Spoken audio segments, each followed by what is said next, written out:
Sa ginawang pag-aaral ng isang election watch group, nakitang mahigit kalahati umano sa mga tumatakbong party list representatives ay hindi mula sa marginalized sector. Nakatutok si Joseph Morong.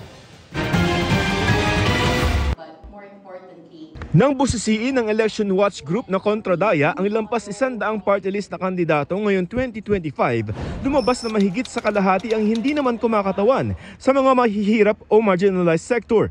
Ang nominee ng isa sa bawat apat sa mga party list ay mula sa mga political dynasty.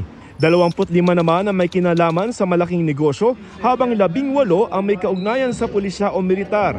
Meron ding kaduda-dudang advokasya o sangkot sa kasong katiwalian. It's a big number to be worried about. In fact, I can even argue kahit isa lang dyan ang political clan, malaking issue pa rin yan kasi dapat para sa marginalized and underrepresented lang yung party list system natin.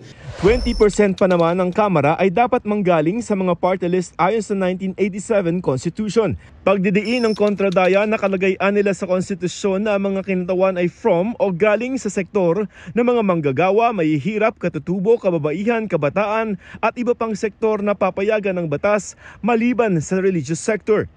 Pero tila lumayo umano sa intensyon ng probisyong yan ang party list system dahil sa desisyon ng Korte Suprema noong 2013 na nagsabing kasama sa mga pwedeng i-nominate ay may track record ng advokasya para sa naturang sektor. Para buksan sa lahat ng mga tao, lahat ng mga grupo, yung ating party list system. Binaliktad nito ang naunang desisyon ng Korte Suprema noong 2001 na nagsabing dapat galing sa mga marginalized at underrepresented na mga sektor ang mga party list nominee.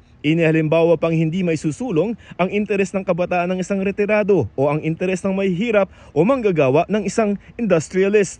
Hindi nga rin dapat proyektong inorganisa, pinupondohan o tinutulungan ng gobyerno ang isang party list. May mga panukalang batas sa Kongreso para sa reforma ng party list system. Pero ayon sa grupong kontradaya, kung hindi ito uusad sa Kongreso ay maaari naman daw tumakbo ulit sa Korte Suprema. Habang wala pa, may hiling sa COMELEC ang Center for People Empowerment and Governance o CENPEG. Have stricter scrutiny measures on which party list to accredit. Sana nasa isip din yun ng mga commissioner. Naghigpit naman umano ang COMELEC kaya nasa 160 na grupo ang disqualified. Pero talian nila ang kamay nila dahil nga sa desisyon ng Korte Suprema at party list law. Doon pa lang po, naging paraan yan ngayon ng mga makapangyarihan na at may pera na maging miyembro ng Kongreso sa pamamagitan ng loophole na yon.